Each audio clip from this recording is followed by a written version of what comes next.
Ladies and gentlemen, welcome back to another episode of the Cultureshock podcast.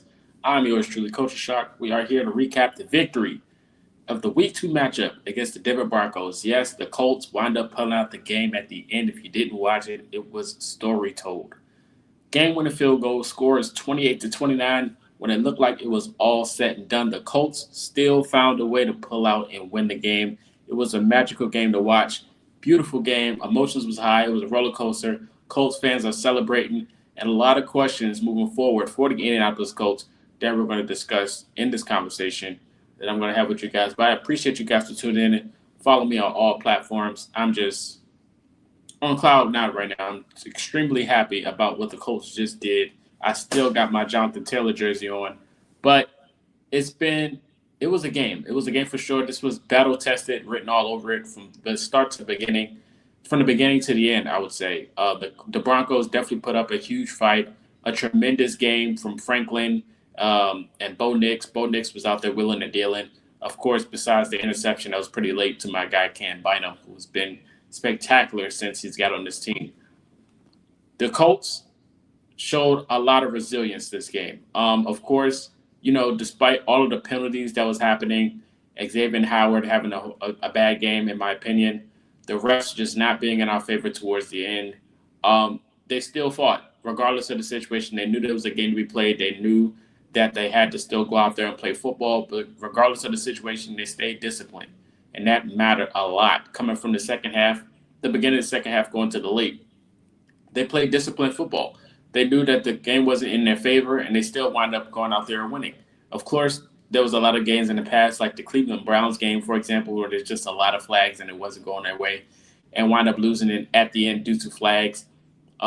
Even the last meeting against the Broncos, the Colts still found a way to win this game, and that says a lot moving forward. I want to give a huge shout out to Daniel Jones.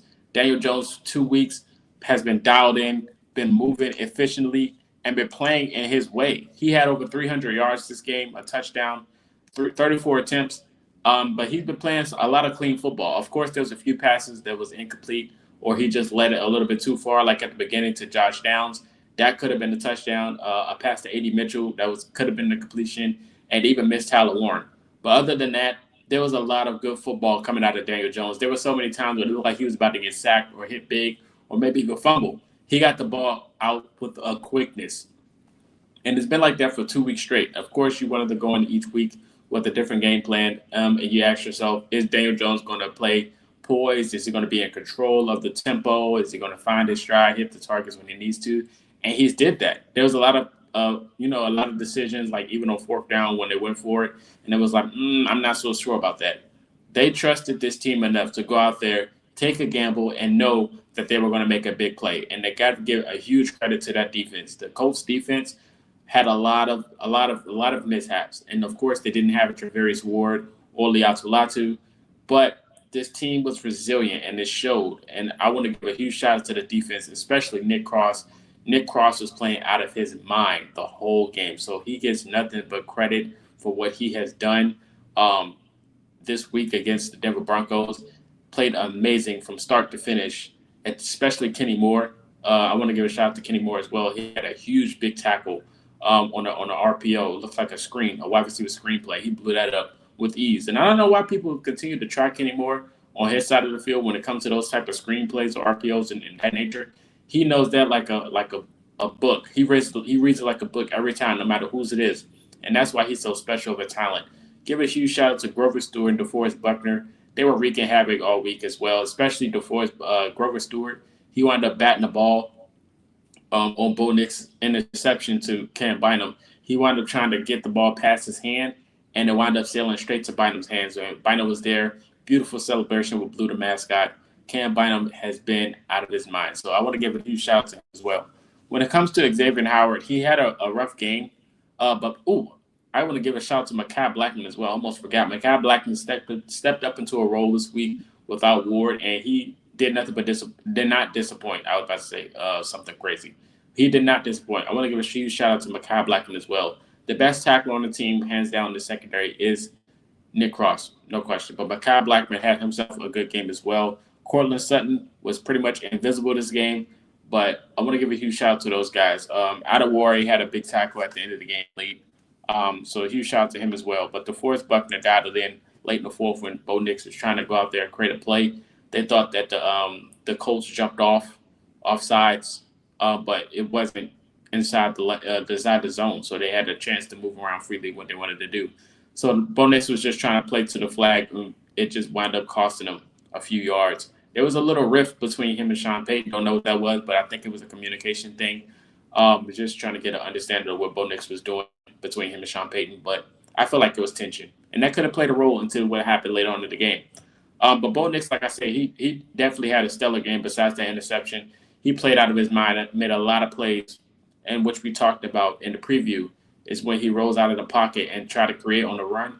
He could beat anybody, and he definitely was doing that.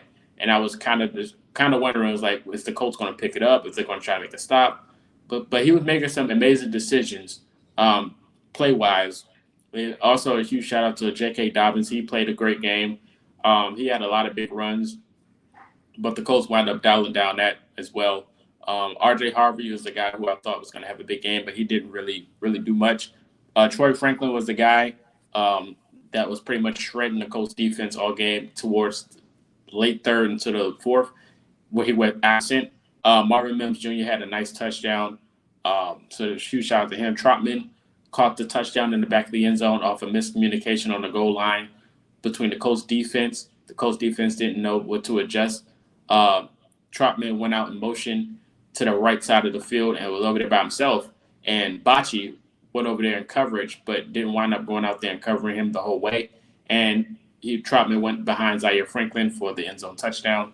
But like I said, this team was very resilient on how they played this team. The Colts was very resilient when they played this team. When I go into the Colts offense against this Broncos defense, in which I thought was going to be a huge matchup, the Broncos defense sent a lot of pressure. And they tried Patrick Surtain the whole game. And that's something that was very interesting to watch because I didn't think they were going to do that. Daniel Jones, seen Surtain, watched wherever he went, and tried him every time. And our receivers was out there winning their reps. A.D. Mitchell was winning his reps. Tyler Warren won his rep against Surtain. Michael Pittman Jr., Alec Pierce, he won his reps. All of these guys was targeting Patrick Surtain II, who was Defensive Player of the Year, and they was winning their reps. So that was definitely a huge statement, and a lot of people that aren't talking about the game should mention. Like they tried one of the best DBs in the NFL, and they was winning their reps. So that was definitely a huge statement in my eyes against the Broncos from the Colts, and that was something that was like, okay, they are the aggressors. They're going to hit you in the mouth and let you know that we're not here to play. We're going to come out here and try to win this game. That was the message I was getting from the Colts, and I loved every second of it. I really did. Hufanga had himself a pretty solid game for the Broncos defense, even though one of the plays when Big Q went down with the injury, there was a play when Nelson was the lead block, and Hufanga went and dove at Nelson's leg, and it wound up, bothering Nelson for a few plays, but he wound up coming back in. Riley Moss was talking a lot of trash at the beginning on the deflections in the red zone, but he wound up being invisible later on in the game as well. So, like I said, Daniel Jones was willing and dealing. There was nothing this defense could do to startle Daniel Jones. Like, even if after bad plays, he would go back in composed, took his time, and he was showing you why he was a top pick in the draft coming out of Duke. A lot of people was questioning that pick, but when you look at the games from these last two games, this might be an overstatement, but honestly, like coming from New York and Minnesota to where he is now, this is one of the most complete teams he's ever played on. And it's showing like his ability to take his time and actually do what he needs to do. He goes out there and does it. So that's a huge compliment to Daniel Jones. And Jonathan Taylor was amazing late in the game. The whole game, honestly, even the receiving touchdown when he motioned out right and just pretty much smoked those linebackers, Singleton and everyone. He pretty much smoked right past them and got the touchdown. Jonathan Taylor definitely had a bounce-back game this week. This is something that we wanted to see from Jonathan Taylor after the previous week where it was pretty much rusty before he went out after he got hit pretty hard. But he bounced back this game against Denver, especially after the last meeting with Denver last year where he pretty much dropped the ball before he got the end zone. But this game was a comeback game for Jonathan Taylor after week one. Going into this week, he definitely had himself a pretty good week. So we got to tip our hats to Jonathan Taylor. Tyler Warren was a complete dog. He was everywhere on the field. He can play any position. Of course, we can't stress it enough. We knew what he was going to be coming out the draft, and he was doing that. He was doing that this week against the Denver Broncos. So we got to give our flowers to Tyler Warren. Marley Cox had a big catch as well. And then it leads to Spencer Schrader being 100% on each kick. The first kick, there was a flag, and he got a second chance, getting closer and making it a 45-yarder. I know a lot of people said that the game was rigged or, the refs cheated. But like I said, the refs wasn't giving the Colts any favors at the beginning of the game. There was a lot of flags that was not called on the Broncos defense, pass interference-wise. But they were calling it on Howard, which led to tensions from the Colts players. But like I said, they stayed disciplined and wound up finishing the game and winning. And that played a huge price at the end of the game with Schrader getting to that field goal position. I like how composed they was regardless of the situation, even though I felt like they were being cheated out from the refs. But like they still play football regardless of the situation. And I love that from this Colts team. And they showed it. Shout out to Spencer Schrader for making that kick. Amazing kick, by the way. But this team definitely was resilient this week. It was a big week, and it's an even bigger week going into next week when they play their first division game against the Tennessee Titans.